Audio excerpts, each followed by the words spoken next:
जय शिव शंकर। अच्छे हो ना? अच्छे ही रहना। तो आज हम कहानी कहने जा रहे हैं। भगवान शिव ने बताया कि संसार में सबसे बड़ा पापी कौन है, स्त्री या पुरुष। तो कहानी पूरी ज़रूर सुनना और हमारे चैनल को सब्सक्राइब, लाइक, कमेंट ज़रूर करना। तो कहानी आरंभ करते हैं, सुनो। एक बार भोलेनाथ कैलाश पर्वत पर बैठे थे और माता पार्वती आती है पृथ्वी पर घूमकर, और आकर वो बोलती है कि हे भोलेनाथ, आप मुझे बताइए कि इस पृथ्वी पर सबसे बड़ा पापी कौन है, स्त्री या पुरुष। तो भोलेनाथ कहते हैं, हे प्रिय, तुमने बहुत ही अच्छा प्रश्न किया है। अच्छा, तो हम चलो वापिस पृथ्वी पर ही चलते हैं। वहाँ जाकर ही तुम्हें कुछ दिखाता हूँ और सुनाता हूँ। तब पार्वती और भोलेनाथ दोनों पृथ्वी पर चले गए और पृथ्वी पर आ जाते हैं। वहाँ एक अच्छा सा बगीचा होता है। उस बगीचे में मोर, तोते सभी होते हैं।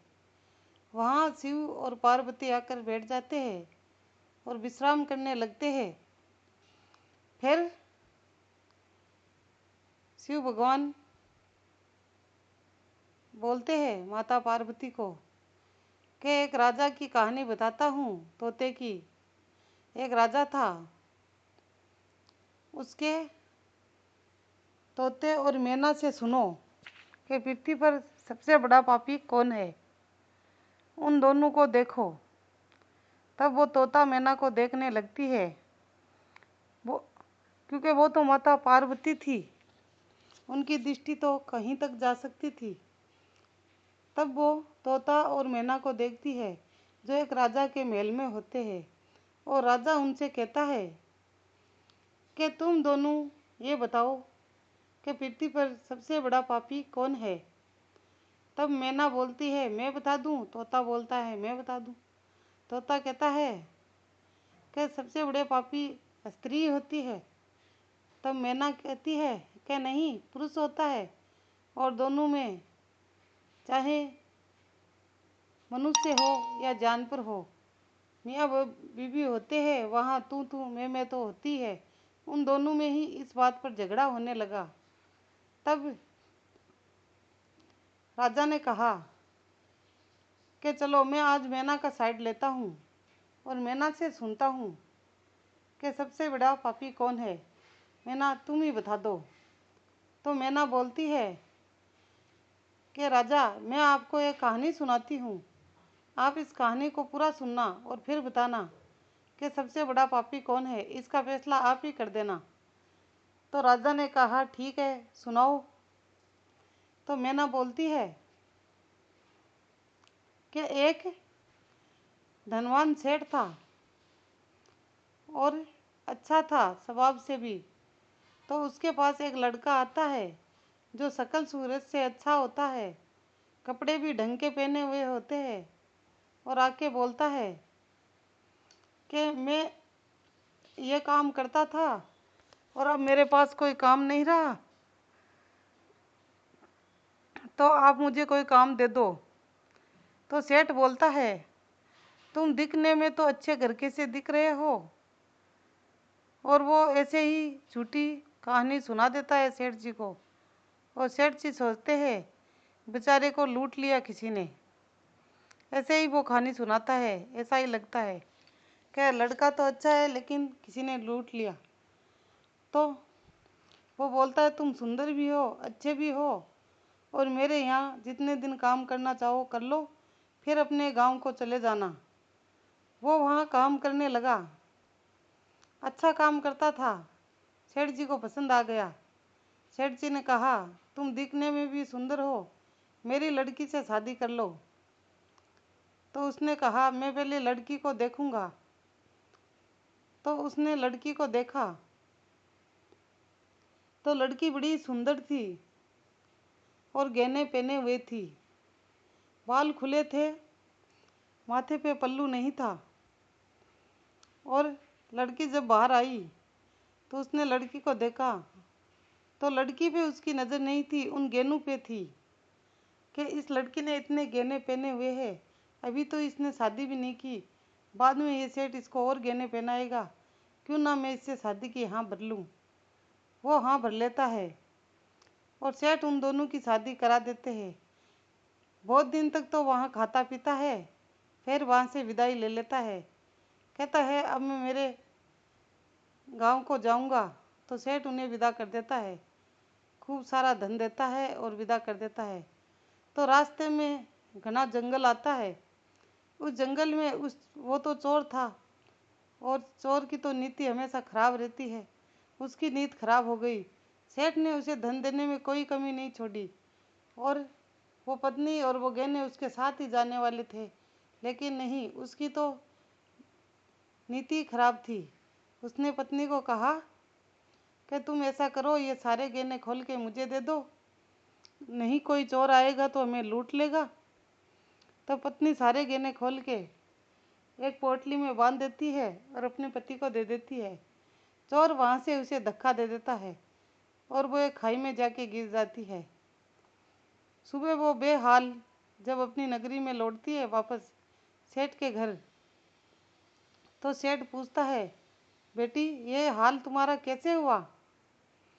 तब वो पतिव्रता नारी होती है, कुछ नहीं बोलती है कि पिताजी क्या करे, रास्ते में कोई लुटेरे आ गए थे और मैं तो खाई में गिर गई थी, बेचैत हो गई थी, मुझे नहीं पता वो कहाँ चले गए और सारा गहना लूट लिया। तो लड़की अपने पति की बात अपने पिता को नहीं बताती है और वहाँ आके रहने लगती है। चोर कुछ दिनों के बाद में सोचता है कि मैं जाता हूँ और ये बता दूंगा कि तुम नाना बनने वाले हो और इसी वजह से वो बहुत सारा धन दे देंगे। इसी लालच में वो वापस आता है। तब उसकी पत्नी ही वहाँ मिल जाती है, सेठ की लड़की, और वो उसे देख के थोड़ा तंग हो जाता है। लेकिन वो लड़की अच्छी थी, बोले तंग होने की ज़रूरत नहीं, मेरे पति तुम ही हो, तुम ही रहोगे और मैं तुम्हारे साथ ही चलूँगी। मैंने मेरे पिताजी को ये बात कही है, तुम भी यही बता देना। तब वो बोलता है, हाँ हाँ, उस दिन मेरे से गलती हो गई, अब नहीं करूँगा, मैं तो तुम्हें लेने ही आया था। ऐसे झूठ बोल देता है।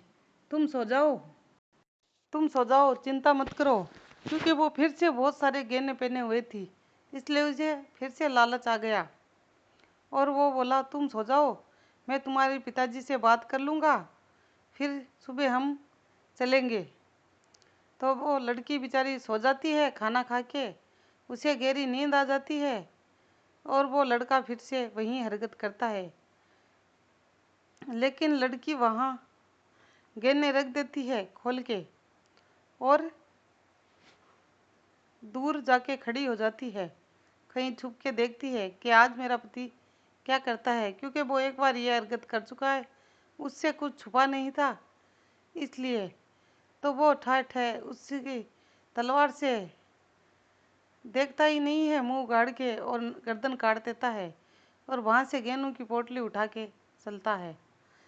तब वो बाहर जाता है महल के जैसे ही, तो सेठ को लड़की आवाज़ देती है, पिताजी बाहर आइए और इसे सज़ा दिलवाइए, ये मुझे अपनी तरफ से तो मार ही चुका है, इसका तो पूरा ईमान मर चुका है, ये कोई इंसान नहीं है, यह तो हैवान है, इसके तो मन में सिर्फ धन का ही लालच है, मैं इसकी पत्नी हूँ, इससे इसको कोई मतलब नहीं है, इससे बड़ा पापी कोई नहीं हो सकता, तो आप इसको सज़ा दीजिए।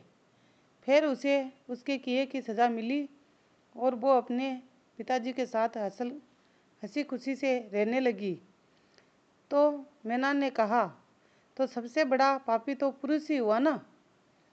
तब तोता ने कहा, कैसे हुआ? क्या स्त्रियां ऐसा नहीं करती है? तब राजा ने कहा, तुम दोनों रुको, मैं बताता हूँ। सबसे बड़ा पापी ना स्त्री ना पुरुष।